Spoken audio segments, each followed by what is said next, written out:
A paz do Senhor, querido. Tudo bem com você? Alexandro Cordeiro, dialogando um pouco aqui com você nesta hora. Gostaria de trazer uma reflexão para a nossa vida. Eu estava aqui meditando em Isaías 41:6, que diz: um ao outro ajudou, e o seu companheiro disse: esforça-te. E pensando neste versículo, começo a meditar sobre as críticas que se faz ao irmão que mudou de congregação. O irmão saiu daquela congregação a qual era de origem quando ele aceitou a Jesus Cristo, e por algum motivo, razão ou até circunstância, ele resolveu sair daquela congregação e fazer parte de um outro ministério, isso por sua própria escolha, desejo e vontade. Mas os irmãos que ficam, eles criticam, desprezam, falam mal, difamam aquele irmão. E outro caso também é quando esse irmão sai desse ministério e passa a receber um cargo. Se ele era auxiliar, passa a ser diácono; se era diácono, passa a ser presbítero, enfim.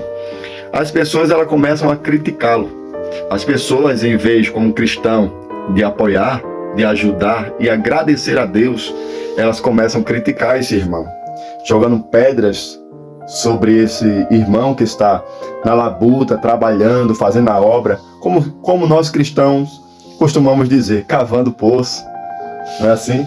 Cavando poço ali na labuta, pregando, evangelizando, enfim, fazendo a obra que Cristo nos ensinou. Também, alguns irmãos, eles recebem o direito e a oportunidade de estar na frente de um ministério, abrindo a sua própria igreja. Ele já era dirigente de uma congregação, ou até mesmo pastor local daquela congregação, e por algum motivo ele resolveu se desligar. E como nós sabemos, um pastor, um líder, um dirigente de uma congregação, ele enraiza, os irmãos se enraizam ali através daquela boa conduta, daquele bom ensinamento, daquele fervor, do amor que aquela pessoa transmitia. E quando ele se desliga, aquela igreja também acaba saindo com o irmão. E daí, para aquelas pessoas não ficarem desabrigadas, sem uma liderança, elas convidam esse irmão a ser o seu pastor. Isso eu tenho relatos de diversos amigos meus, que hoje são pastores da sua própria igreja, porque aconteceu isso. Houve um desligamento, e os irmãos o acompanharam, então ele ficou encarregado de cuidar, de zelar, de exortar aquele povo, que escolheu ele como seu líder. Enfim, as pessoas preferem estar criticando, as pessoas preferem estar falando, difamando como cristãos. Não estou nem falando a parte das pessoas que não são cristãos, estou falando de dentro da igreja, do Evangelho de Cristo. Eles pisam, eles difamam, eles falam mal, é assim? E isso me traz uma lembrança, meus irmãos, daquela passagem que Jesus fala que um homem ali foi assaltado, açoitado, está no chão, ferido, sangrando. E quem passa por ele em primeira mão? Quem é a pessoa que vai passar por este homem e vai o ignorar? A Bíblia vai dizer que um sacerdote. Você sabe quem era um sacerdote? Hoje você conhece ele como um pastor, o anjo da igreja. Ele passou, viu aquele homem ensanguentado no chão e passou direto. Vamos entender que ele tinha as suas prioridades. Por fim, ele não quis ajudar aquela pessoa, ergueu o queixo e partiu para o abraço. Em seguida, Jesus disse que passou por ele também um homem que era levita. Levita, sabemos que faz parte da tribo de Levi. Era um religioso, um líder religioso. Hoje as pessoas chamam os levitas os cantores que louvam a Deus. Mas o levita era dirigente também, tinha o seu determinado dever como líder ali naqueles templos, naquelas sinagogas. E ele passou por aquele homem e jamais parou para atendê-lo, para ter misericórdia, para ter compaixão, porque o irmão estava quebrado. É que você está entendendo isso? Ele era um ser humano, estava ali ferido, foi chicoteado, açoitado, roubado, e eles não tiveram misericórdia. Os líderes foram embora. Mas sabe qual foi o homem que resolveu parar? Deixar as suas prioridades para atender aquele homem e botando aquele homem como sua prioridade? Pasmem os senhores, pasme as senhoras para esta verdade que Jesus contou. Um samaritano. Alguém de Samaria. Porque a Bíblia vai dizer que os judeus, eles não conversavam com o samaritano. Para eles, para os judeus, o samaritano era pessoas que adoravam a deuses estranhos, tinha condutas que os judeus não aprovavam. Para ele, em sua visão, o samaritano não prestava, porque era sua regra de fé. Eles adotaram essa regra. Nós não conversamos com aquele povo. Você está entendendo isso? Jesus quebra esse protocolo. Jesus desfez esse protocolo quando ele conversou com a mulher samaritana no tanque. A situação daquele homem que está caído, o samaritano, rejeitado pelos judeus e difamado pelos judeus, ele tinha algo em suas mãos, e no seu coração tinha amor. Ele parou, meu irmão. Ele botou aquele homem em seu cavalo e levou até um hospital, vamos dizer assim, para você entender. E o sacerdote que ali estava como médico naquele lugar, curou as suas feridas. E sabe quanto esse homem pagou? O homem que foi roubado? Nada, porque o samaritano pagou a sua hospedagem, pagou os seus medicamentos, curou as suas feridas e fez que ele continuasse a sua história. Quantos de nós nesse momento está como o sacerdote, está como o levita, com o nariz empinado, querendo não sujar as suas mãos com sangue de quem está no chão caído, e prefere muitas vezes estar criticando, estar pisando. Imagina a conversa daqueles judeus que passaram ali, sacerdote e levita, talvez até se encontraram mais na frente, vamos entender assim, e começaram a dizer: tu viste quem parou para ajudar aquele homem? Aquele homem é imundo, aquele homem não presta. Por quê? Porque ele tem amor no coração.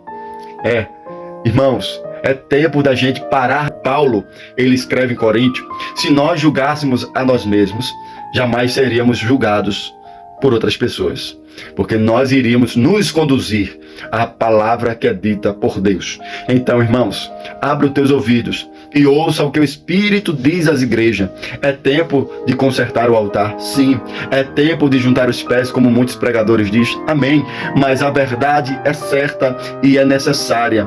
Ame o seu próximo e veja a luz divina de Deus.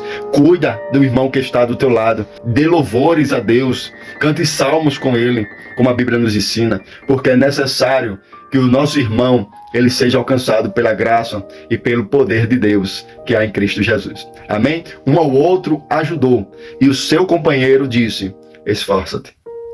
Ouvir a voz de Jesus, não deixar de ouvir, mas parar o que estamos fazendo para ouvir o que a Bíblia fala a respeito do que Jesus nos ensina. Jesus, ele pega a pessoa que está quebrada e conserta, tá? Jesus pega a pessoa que está desligada e volta a ligá-la novamente. Jesus pega aquela pessoa que está toda destruída e começa a refazê-la, porque ele comprou-nos com o seu sangue carmesim. Foi ele quem morreu na cruz do Calvário, chicoteado, humilhado, desprezado. Você está entendendo? Por mim e por você.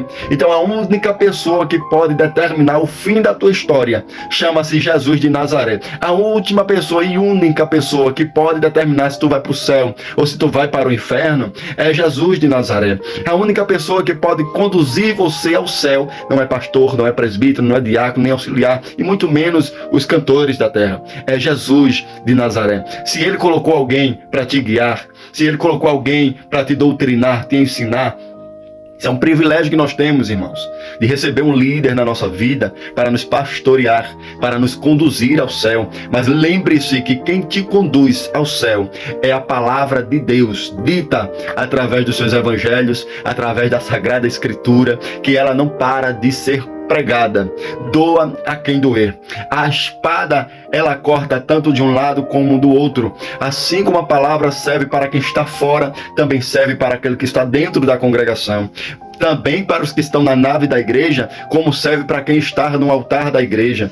O pregador, ele não tem poder nenhum para salvar a tua vida. Portanto, não liga para a vida daquele irmão que está pregando, mas liga e para entender aquilo que ele está pregando. Porque se ele estiver pregando a palavra de Deus, ele consegue salvar a tua alma. Ele consegue te conduzir ao céu. Ele pode estar fraco, ele pode estar falho, ele pode estar cheio de pecados, mas a palavra de Deus, dirigida por sua boca, verbalizada por Ele, ela te conduzirá ao céu, ela te salvará, porque Deus, Ele teve esta tão grande misericórdia, que deu o seu Filho unigênito, Jesus Cristo, para morrer por você, para morrer por mim. Então, para, irmãos, de criticar aqueles irmãos que mudou de congregação, deixa de estar difamando os irmãos que fraquejaram, que caíram, que sofreram deslize espiritual e hoje está procurando reconciliar-se com Deus. Esse irmão está ali porque ele está ferido.